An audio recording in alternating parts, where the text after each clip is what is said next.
Ils ont montré un film où ils disaient que c'était obligatoire. Le film de la réalité. Jérémy travaille pour une autre grande enseigne. Pour lui, il y a un vrai décalage entre l'image présentée aux consommateurs et ce qui se passe dans les cuisines. C'est une communication qui est très propre, hein. C'est très lisse, sauf que c'est loin d'être la vérité. On est 3, parfois 4 au grill, voire des fois moins. Donc quand on est en sous-effectif, assez souvent. Et dans ce cas, qu'est-ce qui se passe? Oui, vous savez qu'il faut se laver les mains. Sauf que vous n'avez pas le temps. C'est ça la réalité, c'est que les effectifs ne permettent pas toujours d'assurer justement une bonne politique d'hygiène, quand bien même les équipiers, eux, sont consciencieux. Que ça soit pour l'hygiène ou pour les méthodes de production même, hein, on apprend sur le tas. Apprendre sur le tas. Sabrina, la deuxième journaliste infiltrée, va vite comprendre ce que cela signifie. Elle vient d'être embauchée chez KFC et elle n'a reçu aucune formation à l'hygiène. Où je trouve les tabliers? On ne peut pas fermer, moi. Les tabliers, je prends où? Les tabliers, demande à... Personne ne se bouscule pour aider la nouvelle recrue. Excuse-moi, il faudrait avoir un tablier, ça.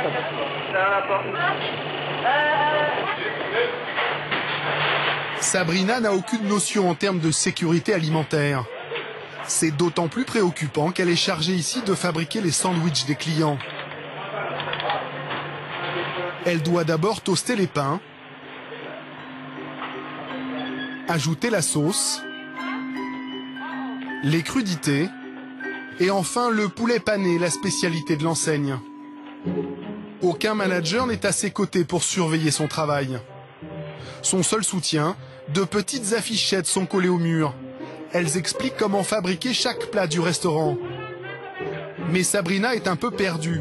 Dans un sandwich, elle vient d'oublier l'ingrédient principal. Ah mince!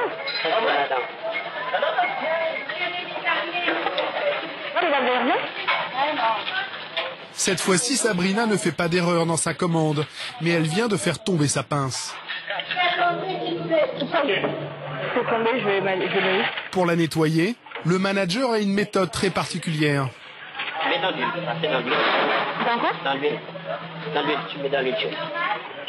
Sur ses conseils, et au mépris de toute règle d'hygiène, Sabrina trempe la pince souillée dans l'huile de friture. Et elle va continuer à s'en servir pour saisir les ingrédients. Midi, c'est le coup de feu. Ok, 40 secondes, vous les sortez, 40 secondes, ok. Pour anticiper la demande, il faut remplir le présentoir à ras-bord de dizaines de sandwichs. On va reprendre nos procédures classiques. On va balancer des zingers sans limite les densités. Vous avez la réponse, vous pouvez la mettre au chaud. Dès que le rush arrive, boum. Sabrina doit maintenir le rythme. Une centaine de sandwichs en 2 heures. S'il vous plaît. Ok, prêt.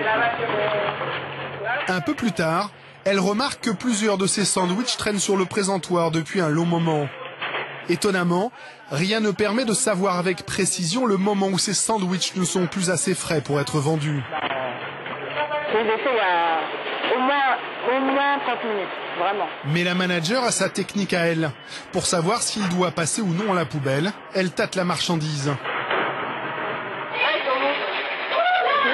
Le verdict est tombé, ces sandwichs vont bien être vendus. Mais Sabrina doute de leur fraîcheur et en informe un autre manager. Et là, vous allez me remplacer au plus. C'est plus bon. Ici, moi. Oui, on est comme ça. C'est des vieux boulots, donc des vieux trucs avec les clients. Et normalement, ça, à partir de 15 minutes, c'est dépassé. Là, c'est même pas 15 minutes, là, c'est ouf. Quand il y a des contrôles qui suivent les bras, là, Dans ce restaurant, des méthodes troublantes qui ne semblent pas garantir une sécurité maximum aux consommateurs. Pourtant, les grandes chaînes doivent respecter des normes très strictes en matière d'hygiène alimentaire. Chez McDonald's, le site internet insiste sur la fraîcheur de ses produits. Les sandwichs n'auraient une durée de vie que de quelques minutes. Sur la vidéo du site, on nous montre même un employé en train de jeter scrupuleusement les sandwichs qui ont dépassé la limite. Et pour savoir à quel moment ils doivent passer à la poubelle, les salariés placent devant chacun un timer. C'est la pièce en métal dont le numéro indique la minute exacte où le sandwich doit être retiré de la vente. Retour dans le restaurant de Lucie chez McDonald's. Nous voulons savoir si ces règles sont bien respectées. Sur le présentoir, des sandwichs attendent d'être vendus. Mais étonnamment, il n'y a aucun timer. Lucie s'en étonne auprès du cuisinier. Pourquoi on met pas de timer le soir? C'est les managers qui décident. C'est les managers qui décident. Parce que moi, ça fait 6 mois que je suis là, mais je n'ai jamais demandé cette question. Mais là, par exemple, celui-là, tu l'as fait il y a combien de temps, celui-là? Ça fait déjà 45 minutes. 45 minutes? Normalement, on avait déjà retiré. Mais comme c'est le soir, nous on laisse. C'est à l'heure où on ne peut pas avoir un contrôle. Plus tard, Lucie est de retour à sa caisse. S'il vous plaît, un Royal Bacon. Voilà. Lucie vend finalement le fameux sandwich à ce client, alors qu'il aurait dû être jeté il y a déjà plus de 2 heures. Ah, c'est celui-là, d'accord. Mais il y a encore plus préoccupant. Régulièrement, Lucie entend une alarme retentir.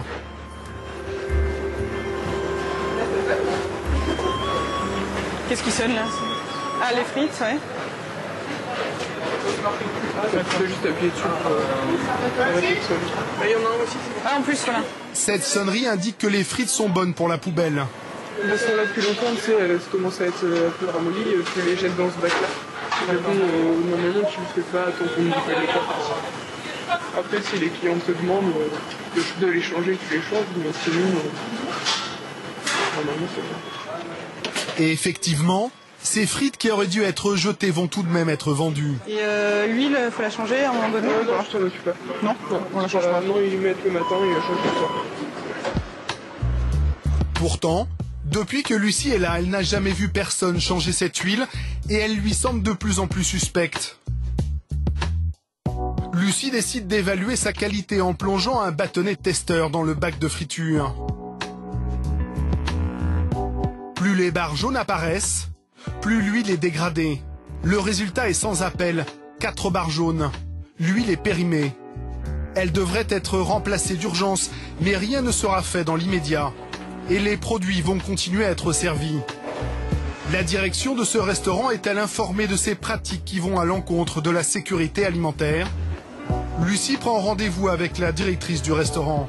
Le premier jour, vous nous avez montré une vidéo avec plein de normes sur la sécurité alimentaire, etc., des trucs hyper complexes. Et au final, c'est pas vraiment appliqué, je me rends compte. L'histoire des timers, j'ai toujours pas très bien compris. T'as un chiffre, tout ce qui est en dessous, c'est pas bon. Mais c'est à qui, en fait, normalement, de le jeter? Les personnes qui sont au comptoir jettent. Elles n'ont pas demandé la permission. Mais tu vois, ça, par exemple, on m'a pas expliqué, je savais pas. Donc je me suis rendu compte quand je faisais le soir, on n'en met pas carrément des... Ah, bah, ça, après, c'est autre chose. Après, c'est le côté où il y a moins de supervision. En plus, c'est des gens, c'est des étudiants, Ouais. donc c'est des jobs, c'est pas leur truc. Voilà. Il y a besoin de personnes comme toi, tu vois. La directrice ne semble pas ignorer ce qui se passe dans son restaurant. Mais a-t-elle conscience que toutes ces négligences font courir un risque réel aux consommateurs les plus fragiles ?